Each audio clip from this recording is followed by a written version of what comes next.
Hello everyone, welcome back to Parcham. I am पूजा।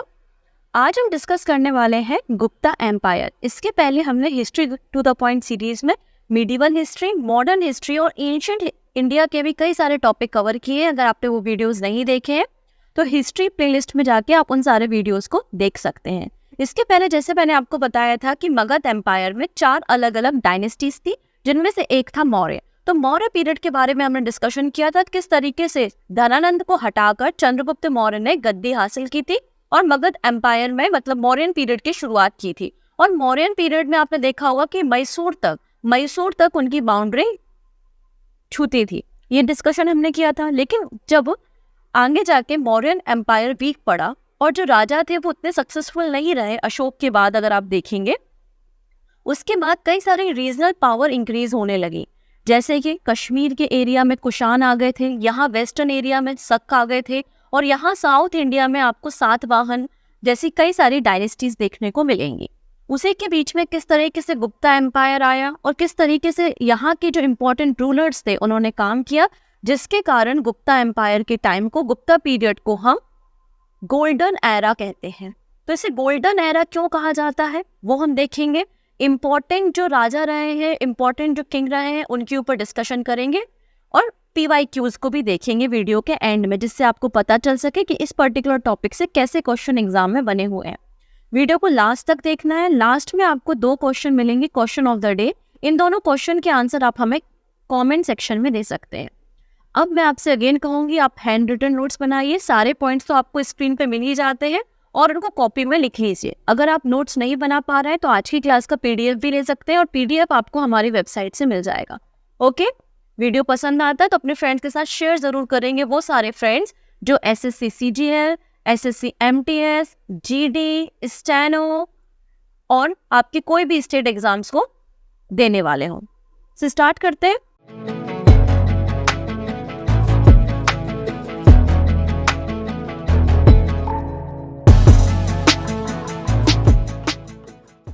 ये देखेंगे आप, ये पूरा एरिया आपका गुप्ता एम्पायर का कहलाता है और आगे जाके और भी एक्सटेंड होगा। जब चंद्रगुप्त सेकेंड आएंगे, स्कंदगुप्त आएंगे, समुद्रगुप्त आएंगे, तो तब ये एरिया और भी ज्यादा बढ़ जाएगा। आप बस इस मैप में इतना समझिए कि ये जो एरिया है नॉर्थ वाला, यहाँ पर कुशानाज है। ये वेस्टर्न एरिया जो है यहाँ पे सकारी या शक है। और यहाँ पर आप देखेंगे साउथ इंडिया में, तो साउथ इंडिया में आपको वाकाटक और यहाँ पे सातवाहन देखने को मिलेंगे।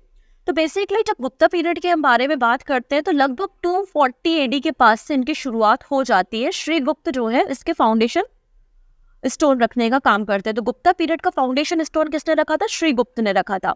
लेकिन अगर हम एक्चुअल फाउंडेशन के बारे में बात करें, एक्चुअली एक्सपांशन किसने किया, एक रीजनल पावर के साथ साथ पूरे के पूरे टेरिटरी को एनेक्स करना और यूनिटी लाने का काम किसने किया, तो ये समय आता है चंद्रगुप्त 1 का। ठीक है, तो मतलब अगर हम बात करें तो एक्चुअल जो गुप्ता पीरियड का समय माना जाता है वो 319 AD से 550 AD के बीच का माना जाता है। इसी को हम गोल्डन पीरियड या गोल्डन एरा के नाम से जानते हैं। हम इसे गोल्डन एरा के बारे में आज डिस्कस करने वाले हैं। तो लगभग 200 सालों तक, लगभग 200 years गुप्ता एम्पायर रहा था, गुप्ता पीरियड रहा था भारत में। Okay, the period of Gupta empire is known as the golden age of India. Golden age इसलिए कहते हैं क्योंकि इस समय कई सारे रिसर्च वर्क किए गए, कई सारे आर्ट वर्क हुए, इंजीनियरिंग एंड टेक्नोलॉजी वर्क हुए, mathematics, astronomy, religious and philosophy work भी यहाँ पर हुए और हिंदू कल्चर वापस से रिवाइव भी हुआ। इसलिए इसे गोल्डन एज ऑफ इंडिया कहा जाता है।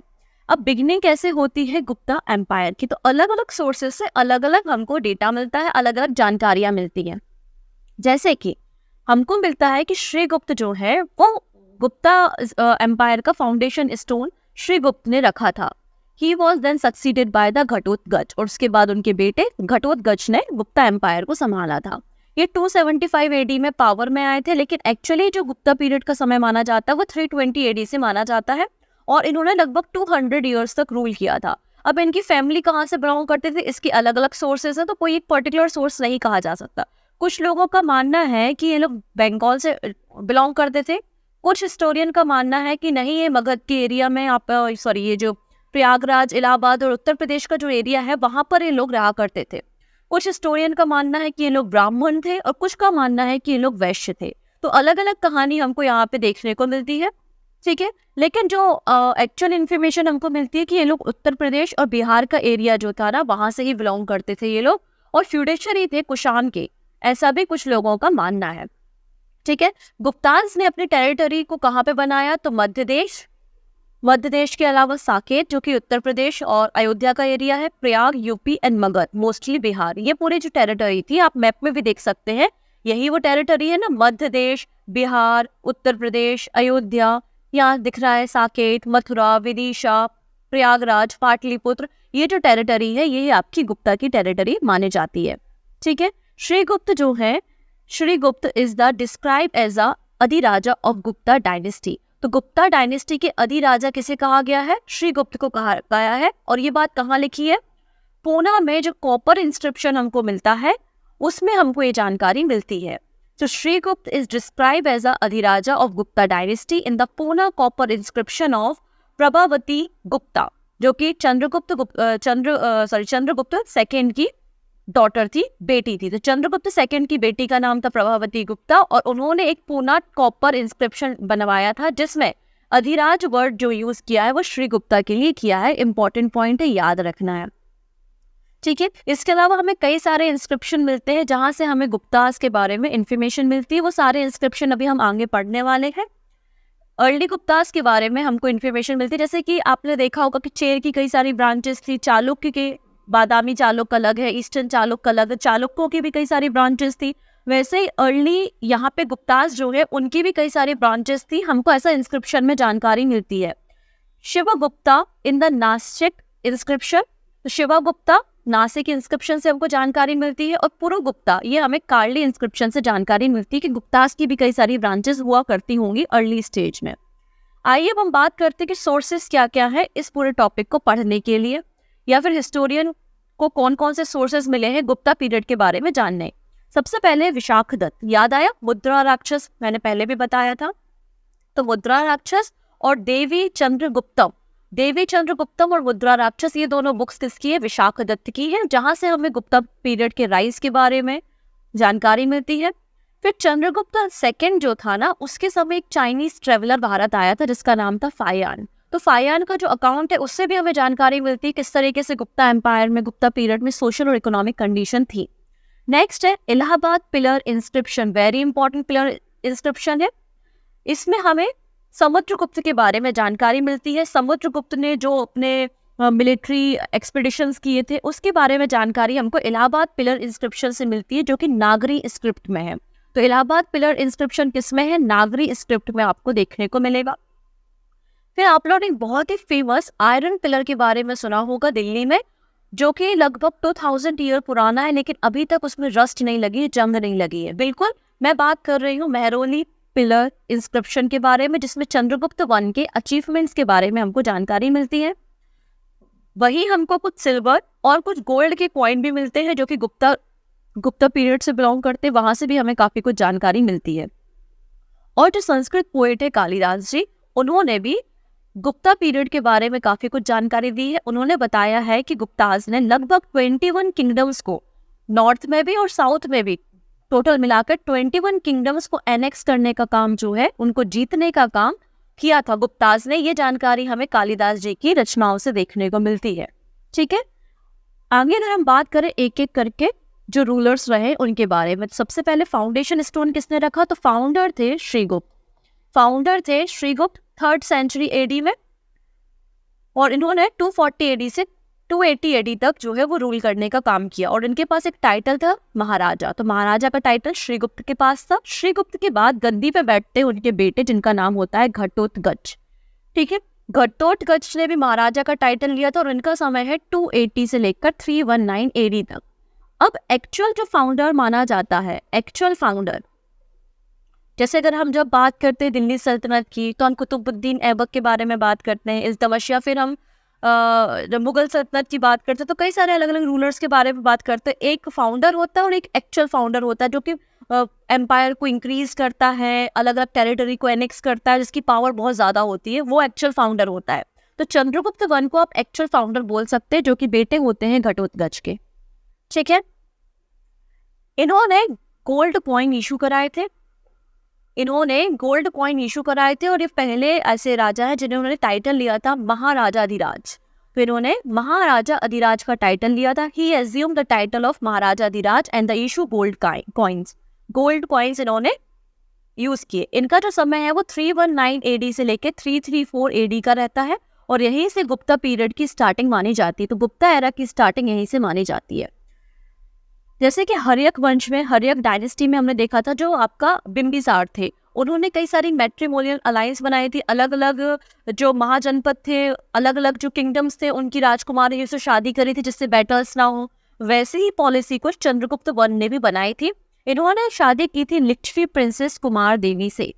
तो कुमार देवी कौन थे? लिच्छवी प्रिंसेस थी और इन्होंने शादी की थी किससे? चंद्रगुप्त वन से।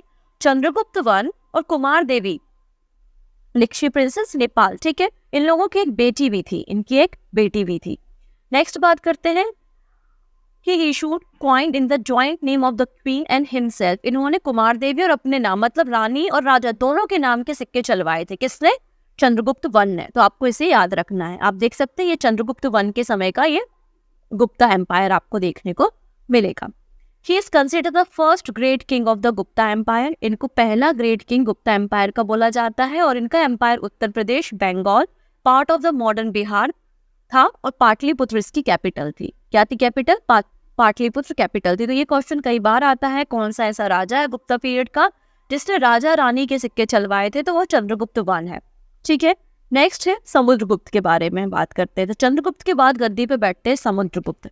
इनको इंडियन नेपोलियन कहा जाता है। नेपोलियन इसलिए कहा जाता है क्योंकि इन्होंने एक्सपांशन बहुत ज्यादा किया अपने किंगडम, तो बहुत सारी बैटल लड़ी और कोई भी बैटल हारे भी नहीं।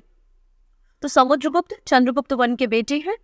He has also called Indian Napoleon. और अगर कभी एग्जाम में पूछ लिया जाए इन्हें इंडियन नेपोलियन किसने कहा है, तो वी.ए. स्मिथ ने कहा है। वी.ए. स्मिथ ने इन्हें इंडियन नेपोलियन कहा है। इनका पीरियड 335 एडी से 375 एडी का बताया जाता है और इन्होंने कई सारे टेरिटरी को एनेक्स किया और इनके जो कैंपेन्स थे ना, उसके बारे में हमें जानकारी इलाहाबाद पिलर इंस्क्रिप्शन से मिलती है। इंपॉर्टेंट है ये पॉइंट। इलाहाबाद पिलर इंस्क्रिप्शन से हमें समुद्रगुप्त की एक्सपांशनिस्ट पॉलिसी के बारे में जानकारी मिलती है और इस पिलर इंस्क्रिप्शन को कोर्ट पोएट हरिसेन ने बनाया था संस्कृत में, ठीक है। इसमें जो इंस्क्रिप्शन में लिखा हुआ है वो संस्कृत में लिखा हुआ है और हरिसेना ने इसे कंपोज किया था। The inscription is engraved on the same pillar that carries the inscription of peace-loving Ashoka. Okay? Next है, इन्होंने अश्वमेध यज्ञ भी करवाए थे। जो राजा होते थे तो राजा क्या करते थे, अपने एक घोड़ा को छोड़ते थे और वो घोड़ा जहां तक जाता था वो पूरी टेरिटरी किसकी हो जाती थी? उस राजा की हो जाती थी। अगर कोई दूसरा व्यक्ति ऑब्जेक्शन उठाएगा इसका मतलब आप हमारे खिलाफ हो और फिर दोनों राजाओं के बीच में क्या होगा? बैटल होगी। इस तरीके से वो लोग उस समय अश्वमेध यज्ञ किया करते थे। तो समुद्रगुप्त ने अश्वमेध यज्ञ भी करवाया था। He issued coin with the legend restorer of the Ashvamedha. तो इन्होंने लीजेंड मतलब एक कॉइन प्रिंट करवाया था, इशू कराया था जिसमें लिखा था रिस्टोरर ऑफ द अश्वमेधा, ठीक है। इसलिए इनको हम इंडियन नेपोलियन के नाम से जानते हैं। अच्छा, समुद्रगुप्त का एक और नाम हमको मिलता है विच इज कविराज। कविराज क्योंकि इन्हें लिखने का शौक था, कई सारी कविताएं लिखा करते थे और वीणा भी बजाया करते थे। He is also known as the title Kaviraj क्योंकि इनको पोइट लिखने का शौक था। अलग अलग वर्सेस को भी कंपोज किया करते थे और वीणा बजाने का भी शौक था। तो समुद्रगुप्त का एक कॉइन मिलता है जिसमें वो वीणा बजा रहे हैं। तो एक क्वेश्चन एग्जाम में बन चुका है कि ऐसे कौन सा राजा है जिसका पिक्चर आपको कॉइन में देखने को मिलेगा वीणा बजाते हुए, तो वो कौन है? समुद्रगुप्त है। समुद्रगुप्त जो थे वो वैष्णव धर्म को मानते थे, मतलब भगवान विष्णु के उपासक थे, लेकिन उसके अलावा भी वो दूसरे जो रिलीजन्स थे उनके साथ काफी टॉलरेंस उनकी पॉलिसी थी और इन्होंने बुद्धिज्म और जैनिज्म को भी प्रमोट करने का काम किया है। इसके अलावा अगर आप देखेंगे कि एक बुद्धिस्ट मॉन्क थे, एक बुद्धिस्ट स्कॉलर थे जिनका नाम था वसुबंधु, वो भी इनके कोर्ट में रहा करते थे। उनको संरक्षण प्रोवाइड करने का काम इन्होंने किया था। अब इन्होंने कई सारे और टाइटल लेकर रखे थे, जैसे कि पहला टाइटल है यहाँ पे अपृत हंता, मतलब जिनको कोई हरा नहीं सकता। फिर है आपका बाघ पराक्रम और पराक्रम, ये सारे टाइटल भी इनके हैं। विक्रमांका एंड कविराज टाइटल भी इनके मिलते हैं। और एरन इंस्क्रिप्शन, वेरी इंपॉर्टेंट इंस्क्रिप्शन है। एरन इंस्क्रिप्शन आपको मध्य प्रदेश के सागर से मिलता है और यहाँ पर ये पहला एविडेंस है कि सती प्रथा चलती थी। गुप्ता पीरियड में भी सती प्रथा थी। इसके एविडेंस हमें एरन इंस्क्रिप्शन से मिलते हैं और इस एरन इंस्क्रिप्शन में आपको समुद्रगुप्त के कैंपेन्स के बारे में भी इंफॉर्मेशन मिल जाएगी। तो आप लोग ने यहाँ पे दो इंस्क्रिप्शन देख लिए, एक इलाहाबाद पिलर इंस्क्रिप्शन है और एक एरन इंस्क्रिप्शन है, जहां से हमें समुद्रगुप्त के कैंपेन्स के बारे में इंफॉर्मेशन मिल रही है। समुद्रगुप्त के बाद अगले जो राजा आते हैं वो आते हैं चंद्रगुप्त सेकेंड। वेरी इंपॉर्टेंट, आप देख सकते हैं कि चंद्रगुप्त सेकेंड ने अपनी टेरिटरी को किस तरीके से एक्सपांड किया। यहाँ पे जो सकास थे इनको भी हराया, इसलिए इनको एक टाइटल दिया जाता है सकारी। तो सकारी टाइटल किसका है? सकारी टाइटल चंद्रगुप्त सेकेंड का है, क्योंकि इन्होंने सकों को हराया था। इनका जो टाइम पीरियड है वो 380 AD से लेकर 412 AD तक आपको देखने को मिलता है और ये गुप्ता एम्पायर के 3rd नंबर के मोस्ट पावरफुल रूलर है और इनके पास एक टाइटल था विक्रमादित्य। उज्जैन के विक्रमादित्य इनको ही कहा जाता है, उज्जैनी के विक्रमादित्य इन्हें ही कहा जाता है चंद्रगुप्त सेकेंड को। तो इनका पूरा नाम चंद्रगुप्त विक्रमादित्य भी मिलता है, कहीं कहीं पे विक्रमादित्य भी मिलेगा, कहीं कहीं चंद्रगुप्त सेकेंड आपको देखने को मिलेगा। ठीक है, इन्होंने अपने ही फादर की तरह, मतलब स्कंदगुप्त की तरह ही समुद्रगुप्त की तरह ही एक्सपांशनिस्ट पॉलिसी रखी और अपनी टेरिटरी को और भी ज्यादा एक्सपांड करने का काम किया। ठीक है, इनकी अगर आप टेरिटरी देखेंगे तो देखो बे ऑफ बंगाल से लेकर यहाँ नर्मदा वैली तक, यहाँ पर पूरा आपका अरेबियन सी के साथ टच हो रही है और यहाँ पे कुशानों को भी इन्होंने हरा दिया था। तो ये पूरी टेरिटरी आपको चंद्रगुप्त सेकेंड की देखने को मिलती है। आइए हम बात करेंगे चंद्रगुप्त सेकेंड के बारे में। देखिएगा, कुछ स्कॉलर्स का ये मानना है कि जब समुद्रगुप्त की डेथ हुई उसके बाद उनके कई और भी बेटे थे, उनमें से एक था रामगुप्त। तो रामगुप्त पहले सक्सेसर थे और उसके बाद चंद्रगुप्त सेकंड बने, ऐसा कुछ हिस्टोरियंस का मानना है। इनका समय 380 से 412 AD के बीच में रहता है। चंद्रगुप्त 2 ने गुप्ता जो किंगडम था उसको और भी ज्यादा उनकी टेरिटरी को एक्सपांड किया और इन्होंने शादी किससे की थी? कुबेरनाग।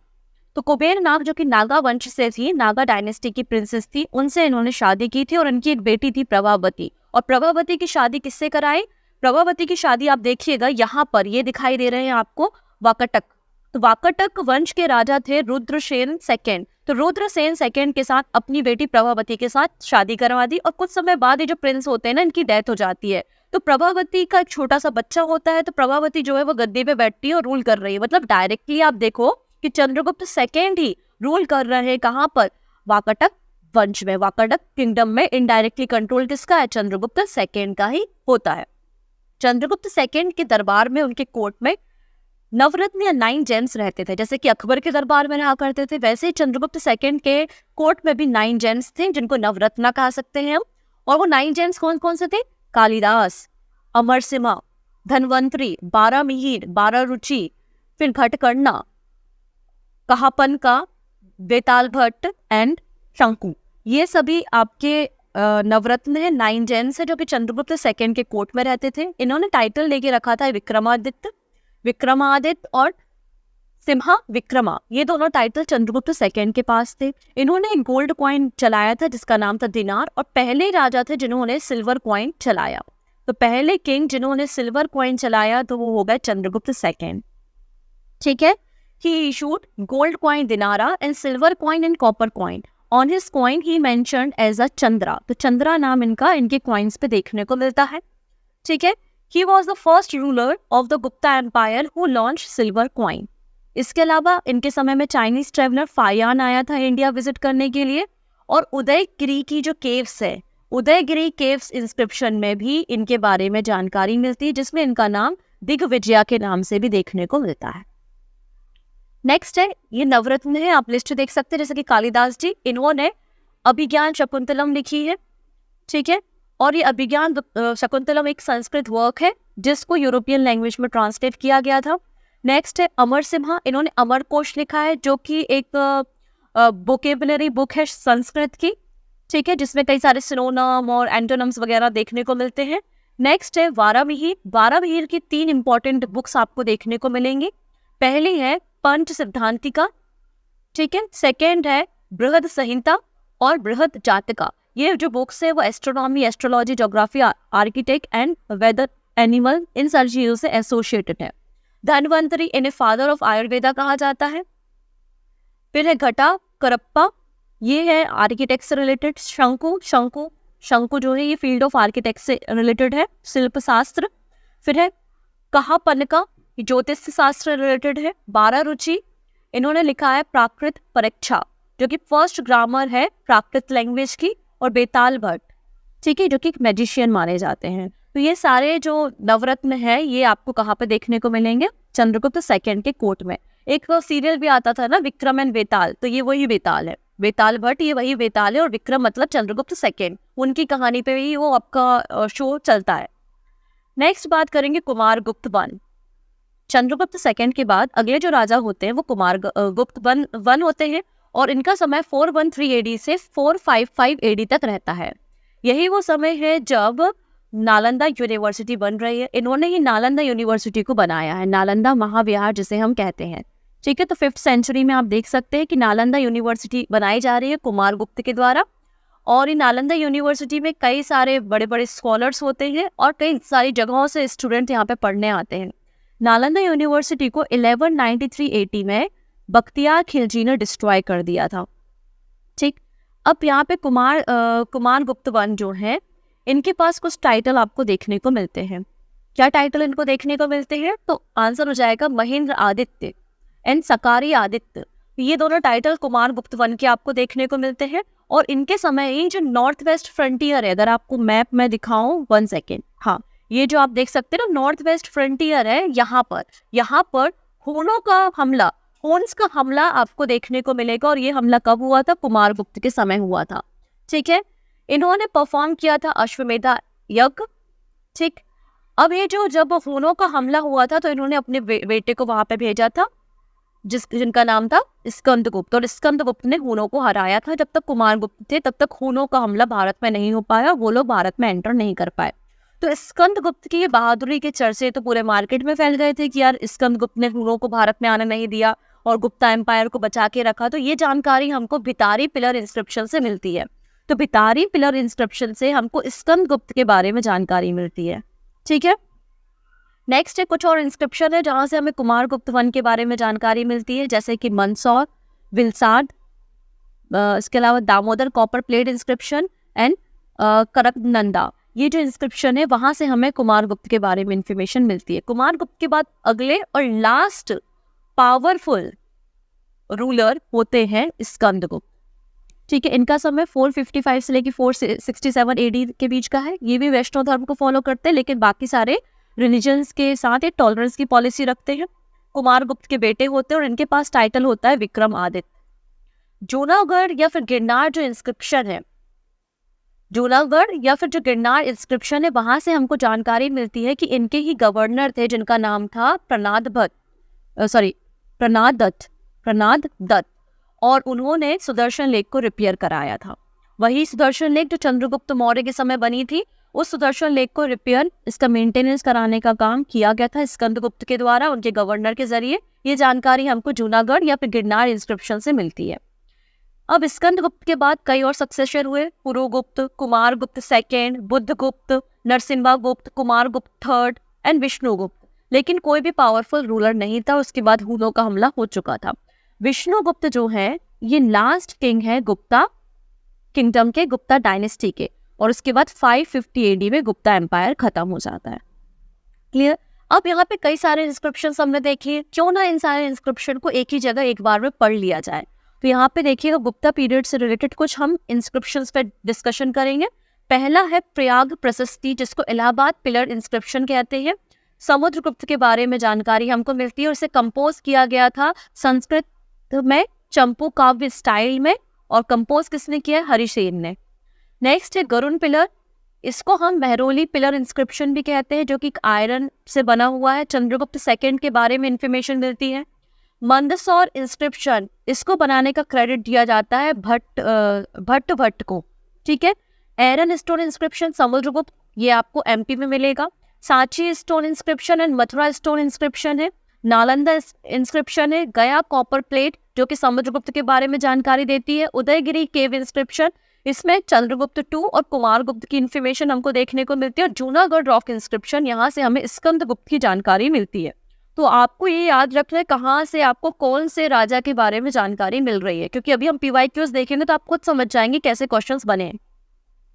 देखते हैं क्वेश्चंस। पहला क्वेश्चन है, who is known as the Napoleon of India. Napoleon of India किसे कहा जाता है? तो समुद्रगुप्त को कहा जाता है। ऑप्शन डी बिल्कुल करेक्ट हो जाएगा। नेक्स्ट है, हु अमंग द फॉलोइंग गुप्त king had another name Devagupta. Devagupta किसका नाम है? तो चंद्रगुप्त सेकंड का ही एक नाम देवगुप्त भी हमें कहीं कहीं देखने को मिलता है। The first Gupta ruler to assume the title of Param Bhagavata. तो परम भगवता का टाइटल किसने लिया है? तो ये टाइटल भी चंद्रगुप्त टू का टाइटल है। ठीक है। नेक्स्ट है, ऐसा कौन सा राजा है जिसने 4 अश्वमेध यज्ञ करवाए? 4 बार अश्वमेध यज्ञ किसने करवाए हैं? तो ये राजा है आंसर बी, जिनका नाम है प्रवरसेन I। ये रूलर थे, फाउंडर थे वाकाटक एम्पायर के, और इन्होंने 4 बार अश्वमेध यज्ञ करवाए थे।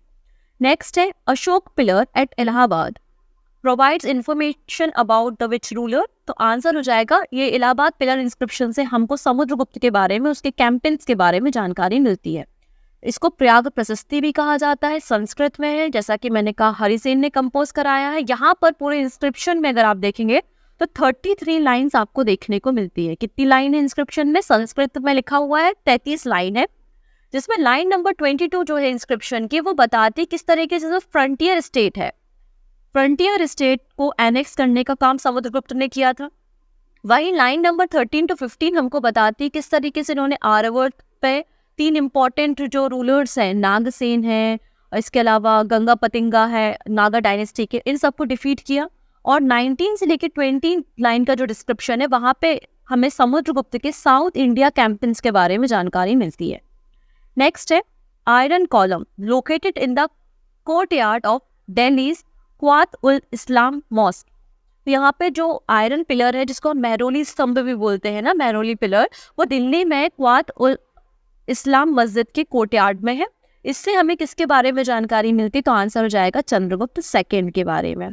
ठीक है। जो विशाखदत्त की नाट्य दर्शन है, वहां से भी हमें आयरन पिलर के बारे में इंफॉर्मेशन मिलती है, जिसमें लिखा है कि चंद्रगुप्त सेकंड की विक्ट्री के ऊपर इसे बताया गया है। ये पिलर जो है वो 98% रॉट आयरन से बना है। लगभग 1600 साल पुराना ये है, लेकिन अभी तक इसमें जंग नहीं लगी है, डिकम्पोज नहीं हुआ है। नेक्स्ट है, पृथ्वीवयम प्रथम वीरा। पृथ्वीवया प्रथम वीरा, ये टाइटल किसका है? तो प्रथम वीर टाइटल समुद्रगुप्त, जो कि नेपोलियन है। ओके। नेक्स्ट है, the Huns invaded India during the reign of. तो हून्स का इन्वेजन कब हुआ था, किसके समय हुआ था? तो ये इन्वेजन हुआ था स्कंदगुप्त के समय। Okay, option C. नेक्स्ट है, from which inscription it is known that Skandagupta defeated Hunas. तो स्कंदगुप्त ने डिफीट किया था हुनास को, ये जानकारी हमें बितारी पिलर इंस्क्रिप्शन, ऑप्शन ए सही हो जाएगा। ठीक है। किसने सक्कों पे विजय हासिल करके सकारी का टाइटल लिया था? तो आंसर हो जाएगा चंद्रगुप्त सेकंड। नेक्स्ट है, फर्स्ट गुप्ता रूलर कौन है जिसने सिल्वर कॉइन इशू किए? आंसर हो जाएगा यहाँ पे चंद्रगुप्त सेकंड ने सिल्वर कॉइन इशू किए। गोल्ड भी किए थे, कॉपर भी किए थे, लेकिन पहले ये थे जिन्होंने सिल्वर कॉइन इशू किए। अब यहाँ पे हम कुछ न्यूज में जो डिस्कशन है वो देख लेते हैं। तो रिसेंटली क्या हुआ है, जो बिलसारा विलेज है उत्तर प्रदेश में, इटावा डिस्ट्रिक्ट में, वहां पर आर्कियोलॉजिकल सर्वे ऑफ इंडिया को 2 टेम्पल्स मिले हैं, और जो इनकी रिमेन्स है वो गुप्ता पीरियड से एसोसिएटेड है। हालांकि जो बिलसारा विलेज की साइट है, इसको ASI archaeological survey of India ने 1928 में प्रोटेक्टेड एरिया डिक्लेयर किया था। यहाँ पे हमें 2 पिलर्स भी मिलते हैं, और इन दोनों पिलर में कुमार गुप्त वन के बारे में जानकारी मिलती है। मतलब कुमार गुप्त से रिलेटेड हमको 2 पिलर मिले हैं, जिसमें सांख्य लिपि लिखी हुई है। और सांख्य लिपि जो है ना, सांख्य लिपि, इसको 1836 में डिस्कवर किया था किसने? जेम्स प्रिंसेप ने। ठीक है। अब यहाँ पे जो टेम्पल है वो है, एक तो आपका 10 अवतार टेम्पल देवगढ़, और दूसरा है वितरगांव टेम्पल। ये दोनों टेम्पल गुप्ता पीरियड से एसोसिएटेड आपको देखने को मिलेंगे। ठीक है। अब गुप्तास के एडमिनिस्ट्रेशन के बारे में बात करते हैं, और इस क्लास को फिर हम खत्म करते हैं। तो सबसे ऊपर होता था राजा, और राजा की मदद करने के लिए 2 इंपॉर्टेंट अधिकारी थे। जैसे कि आज प्राइम मिनिस्टर सबसे ऊपर है, और उसके नीचे जो कैबिनेट है उनमें सबसे इंपॉर्टेंट हो गया आपका होम मिनिस्ट्री का पोर्टफोलियो, डिफेंस मिनिस्ट्री का पोर्टफोलियो। वैसे ही उस समय का आप समझ लीजिए कि 2 इंपॉर्टेंट पोर्टफोलियो जो थे, एक है अमात्य और एक है महादंड अधिकारी। ठीक है, 2 व्यक्ति बड़े इंपॉर्टेंट थे। पूरा जो किंगडम था वो कई सारे छोटे छोटे प्रोविंसेस में, मतलब कई सारे, जैसे भारत है कई सारे स्टेट में डिवाइडेड है, वैसे पूरा किंगडम जो था वो कई सारे प्रोविंस में डिवाइडेड था, जिनको भुक्तीस कहा जाता था। और भुक्तीस के जो गवर्नर थे वो उपरिक कहलाते थे। फिर जो आपके प्रोविंस है, मतलब स्टेट होते हैं, वो स्टेट कई सारे डिस्ट्रिक्ट्स में डिवाइड होते हैं, तो वैसे ही जो भुक्तीस थे वो कई सारे विश्यास में डिवाइडेड था, और इसके गवर्नर को विश्वपति कहा जाता था। फिर जो विश्यास थे वो डिस्ट्रिक्ट में डिवाइडेड थे, डिस्ट्रिक्ट के गवर्नर को जो है वो पेठपति कहा जाता था, और डिस्ट्रिक्ट जो थे वो विलेजेस में डिवाइडेड थे, और विलेजेस के जो गवर्नर थे उनको ग्रामीणी कहा जाता था। इस तरीके से पूरा एम्पायर जो था वो डिवाइडेड था एडमिनिस्ट्रेशन को रन करने के लिए। जो इम्पोर्टेंट अधिकारी थे वो हम देखेंगे कुमार अमात्य, जो कि एडमिनिस्ट्रेटिव ऑफिसर थे। फिर है महादंड अधिकारी, जो कि हाईएस्ट ऑफिसर थे वॉर एंड जस्टिस के। फिर है दंड पाशक, जो कि सुप्रीम पुलिस ऑफिसर थे, ये महादंड नायक है, ये महादंड अधिकारी supreme officer of peace and treaty. फिर है बल अधिकारी, ये highest officer in the army, and अग्राहक highest officer of charity department था। यहाँ से एक नई क्लास भी बनी थी कायस्थ। कायस्थ वो होते थे जो कि सेटलमेंट करते थे अमाउंट्स का, ठीक है। तो ये एक नई क्लास निकल के आती है कायस्थ। ये समय होता है गुप्ता पीरियड का। गुप्ता पीरियड में अगर लैंड रेवेन्यू का सिस्टम देखेंगे तो टोटल प्रोडक्शन का 1/4 से लेके 1/6 तक यहाँ पर एज अ टैक्स देना होता था। गुप्ता पीरियड में फोर्स लेवल अलाउ था, जिससे काफी इनकम भी जनरेट होती थी, ठीक है। नेक्स्ट है यहाँ पे कुछ जमीन के बारे में। तो अरिया कल्टिवेटेड लैंड, जो जमीन उपजाऊ होती थी उसको अरिया कहा जाता था। वास्तु हैबिटेबल लैंड, जहाँ पे लोग रहते थे। फिर है पास्चर लैंड, जहाँ पे कैटल्स रियरिंग किए जाती थी। फिर सील वो जमीन है जो कल्टीवेशन के लिए यूज नहीं होती। और फिर है अपरहत, मतलब आपकी बंजर जमीन। इस तरीके से जमीन थी ना वो 5 टुकड़ों में 5 अलग अलग कैटेगरी में डिवाइडेड थी। गुप्ता जो रिलीजन था वो वैष्णव था, और इनका जो सिंबल था स्टेट का वो गरुड़ था। क्लियर है इतनी चीजें? इतनी बातें आपको गुप्तास के बारे में पता होनी चाहिए। अब गोल्डन एज क्यों कहते हैं वो भी हम चर्चा करेंगे। तो सबसे पहली बात आर्यभट्ट। तो आर्यभट्ट जो थे एक मैथमेटिशियन भी थे और एक एस्ट्रोनॉमर भी थे। इन्होंने हमें पाई के बारे में बताया, कॉन्सेप्ट ऑफ जीरो भी दिया। इनका सूर्य सिद्धांत और आर्यभट्टियम इनकी रचनाएं हैं, जिसमें इन्होंने बताया कि अर्थ फ्लैट नहीं है और अर्थ अपने एक्सिस के अराउंड रोटेट होती है और सन के अराउंड रिवॉल्व होती है। ये बात हमको आर्यभट्ट ने बताई थी। इन्होंने एक्यूरेट जो डिस्टेंस था बिटवीन द अर्थ एंड सन वो भी कैलकुलेट किया था, ठीक है। तो आप देख सकते हैं किस तरीके से नई नई डिस्कवरी हो रही है। The present number system with 10 as a base, इसको भी आर्यभट्ट के समय ही डेवलप किया गया था। इसके अलावा शक्ति कल्ट, एक नया कल्ट बना था शक्ति कल्ट, जिसमें देवी जी की उपासना की जाती है, वो भी गुप्ता पीरियड के समय बना था। हिंदू कल्चर वापस से रिवाइज हुआ था, ठीक है। और concept of bhakti and puja emerge as a replacement of the sacrifice, इसलिए हम गोल्डन एज कह रहे हैं गुप्ता पीरियड को। नेक्स्ट बात करते हैं, यहाँ पर गुप्ता पीरियड के समय कई सारे बुद्धिस्ट आर्किटेक्ट भी बने, गांधार स्टाइल में भी बने हुए हैं, ठीक है। इसके अलावा 12 महीने यहाँ पर थे जो कि एस्ट्रोलॉजर थे। और चेस, जिसको हम यहाँ पे चेस को क्या कहते हैं, चौरंगा कहते हैं, ये भी डेवलप गुप्ता पीरियड के समय ही हुआ था, ओके। अंत में 2 क्वेश्चन है। पहला क्वेश्चन है कि इंडियन नेपोलियन किसे कहा जाता है, और दूसरा क्वेश्चन है एक चाइनीज ट्रेवलर फायान किसके समय भारत आया था। 4 ऑप्शंस आपको दिख रहे हैं, जो भी सही आंसर होगा वो आप हमें कमेंट पे बता सकते हैं, ओके। सो बाकी सारी बातें हम आने वाले वीडियो में करेंगे, जहां पर हम बात करेंगे जो फॉरेन इन्वेजन हुए थे हमारे देश में मिडिवल इंडिया, एंशिएंट इंडिया में, उनको हम डिस्कस करेंगे आने वाले वीडियो में। So take care and bye bye.